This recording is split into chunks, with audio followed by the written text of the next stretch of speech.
presidente. Daqui a pouquinho será inaugurada a subsede da União dos Professores Públicos do Estado do Rio de Janeiro, aqui em Cabo Frio. E meu amigo Fernando Azevedo ali, cabeça totalmente branca. Você sabe que ele toca, que ele canta, toca. Você sabe que é o multimídia, né, Estela? Sim. Tudo bem? Bom dia, meu amigo. Tudo na paz?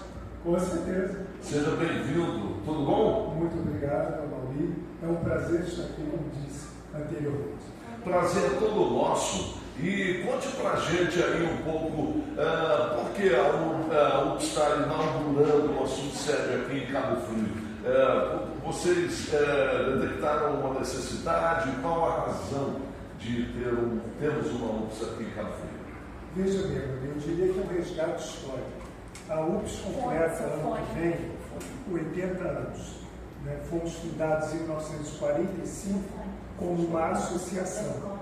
Quando aconteceu a promulgação da Constituição Federal de 1988, funcionários públicos puderam passar a se sindicalizar. E nesse momento, em 1988, a UPS solicitou a carta sindical e nos tornamos o primeiro sindicato de servidores públicos do Brasil.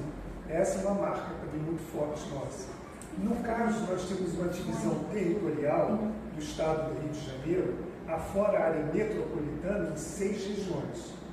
E nós já tínhamos essa dívida histórica de estabelecer uma subsede aqui na região dos lagos, como temos, por exemplo, na região onde tem Itaocara, Friburgo, Campos, e dessa forma, então... São 6 regiões, né? São 6 regiões que nós temos. No caso, a nossa diretora aqui da região, professora Marilene Ravizinho, ela operava como uma representação. Pelo próprio crescimento da demanda na área dos municípios, tornou-se necessário dar o aspecto físico dessa representação. Por isso, então, nós nominamos a subsede de Cabo Frio, porque a nossa sede histórica fica em Niterói, onde foi construída a partir de 1945. É um prédio de 4 andares, onde temos teatros, núcleos de odontologia, de psicologia, núcleo jurídico, a TV UPS e assim por diante. Né?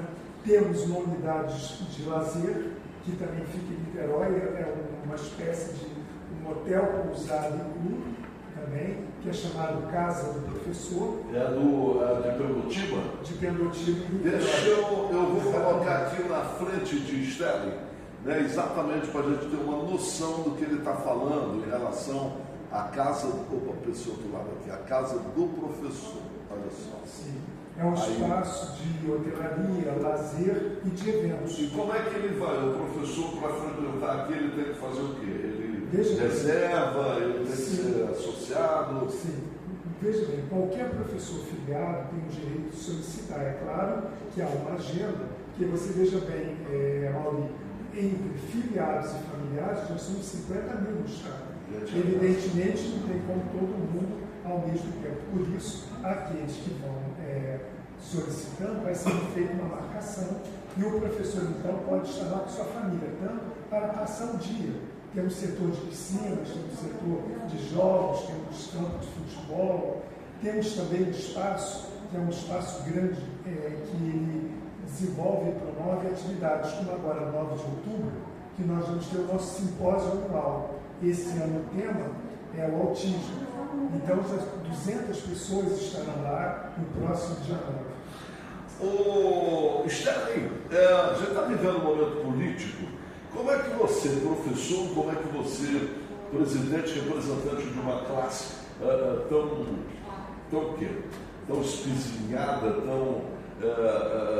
tão relegada a segundo, terceiro plano, como é que você vê as propagandas políticas quando eles chegam falando sobre educação, sobre o professor, melhorias nas escolas? Como é que isso bate na tua cabeça como profissional da área?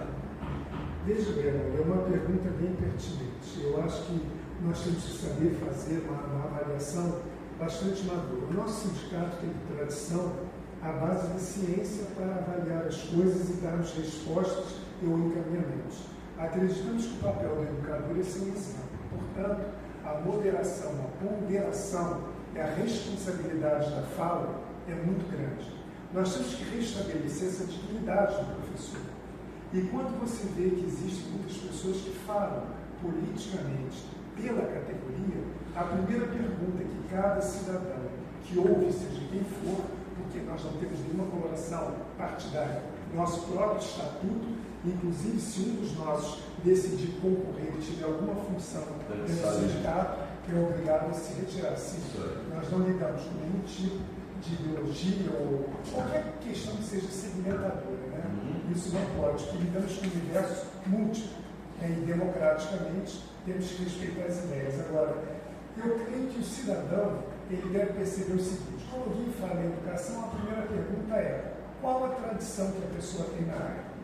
Essa pessoa vivencia a educação, luta pela educação, o seu histórico é marcado por ações efetivas, não só por falas, por ações razoáveis, concretas a favor da categoria do magistério, sim ou não. A partir daí, então, você passa realmente a poder ter mais peso no que a pessoa fala, se assim for. Se são pessoas desindexadas na educação, ainda que considerem a educação importante, é aquela questão. Eu acho que qualquer um de nós, quando exerce uma função, nós temos que olhar o histórico da pessoa. Por exemplo, um amigo que ali está tem todo um histórico que o traz até aqui. Então, se alguém me perguntasse o que você vem fazendo ao longo dos últimos tantos anos, você vai discorrer com toda tranquilidade. Faço isso, entrevistei fulano, Beltrano, não sei o que, anunciei isso, anunciei aquilo.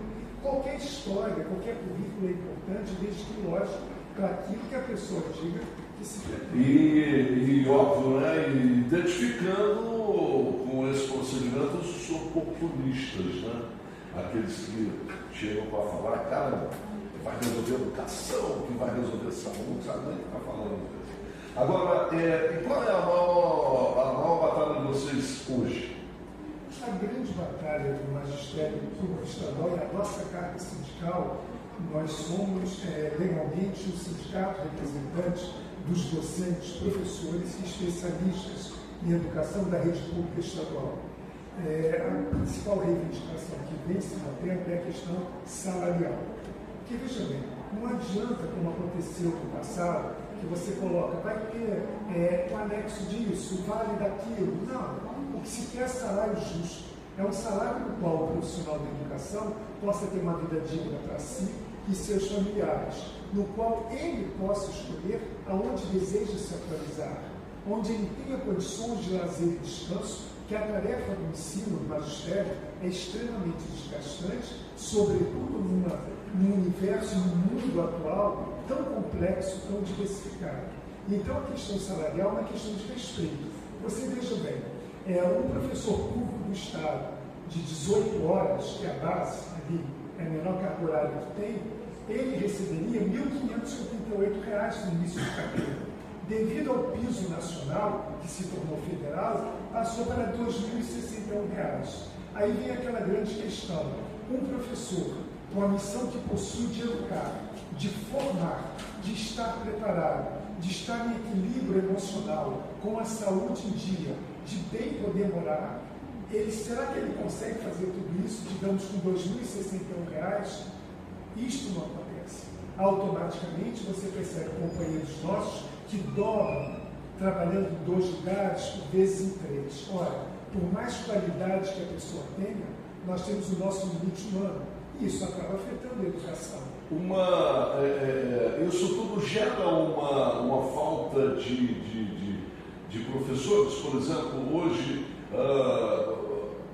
as pessoas que querem ser professores diminuem o número, hoje já não é um sonho de consumo do cidadão, das pessoas, não? Veja bem, tirando aqueles que efetivamente são muito vocacionados, você sabe, eu também, como você, sou jornalista, então nós jornalistas somos vocacionados. E se fôssemos depender de certas circunstâncias, não estaríamos também nessa carreira. Mas o professor, na verdade, hoje em dia, tem uma carreira que é muito difícil. Então, os jovens pensam muitas vezes antes de entrar na formação para o magistério. Porque quando você entra numa profissão, o que você vai pensar? Como eu vou estar daqui a 5 anos? 10 anos, 20 anos, quando eu me aposentar.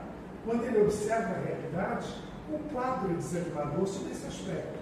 Por isso que a UP Sindicato tem a tradição de cobrar das autoridades que haja uma dignidade do salário, porque isso é a base de qualquer trabalhador.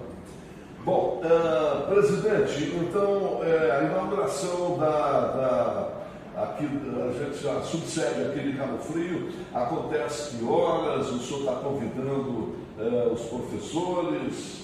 Veja bem, hoje é uma inauguração que nós chamamos de uma inauguração oficial interna.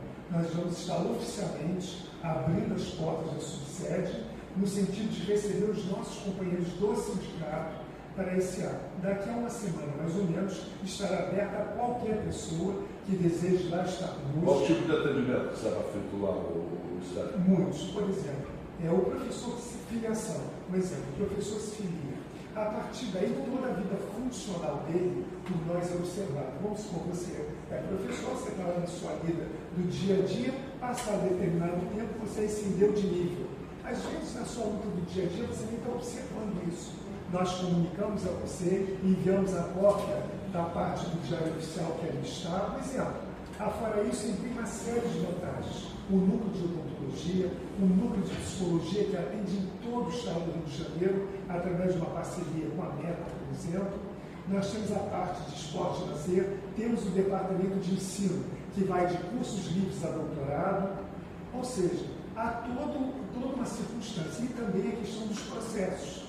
Nós temos vencido na Justiça até Federal, no Supremo Tribunal Federal, processos que levam o professor a receber, por vezes, 40, 80 mil reais de resgate de valores que no passado foram retirados.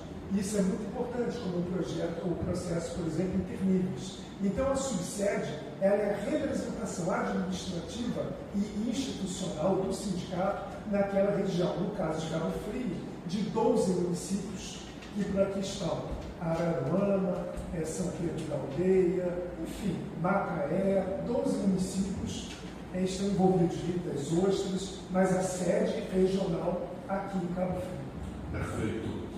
Pessoal, estou conversando com o presidente da União dos Professores Públicos do Estado do Rio de Janeiro, professor Raimundo Nery Stelli.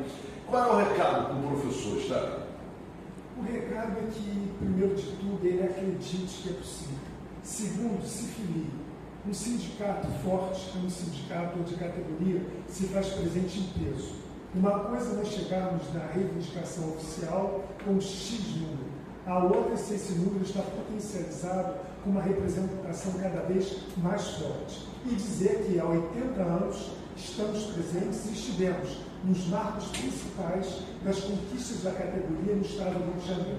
E continuaremos a lutar por você, professor Gustavo, pela sua família, pela educação, pelos alunos e suas famílias e a educação como um todo. E muito obrigado, Mauri. Quero aproveitar e fazer um agradecimento também ao nosso companheiro Fernando, que aqui está, que tem sido, assim, um grande apoiador da instalação da nossa subsede, junto com a diretora regional, professora Marilene, que vai estar conosco daqui a pouquinho lá, abrindo... Que horas que vai ser a inauguração? 11 horas. Às 11 horas, está na hora, está chegando aí. 10 minutinhos para chegar, aqui pertinho já, né? Aqui na Raul Veiga, no edifício ali do primeiro ofício. Isso. Valeu, tá aí, professores estaduais, UPS em Cabo Frio, a partir de agora, hein? Que beleza. Stelli, foi um prazer, um privilégio, tá, irmãozão? Grande abraço, tudo de bom. Eu estou indo para o intervalo.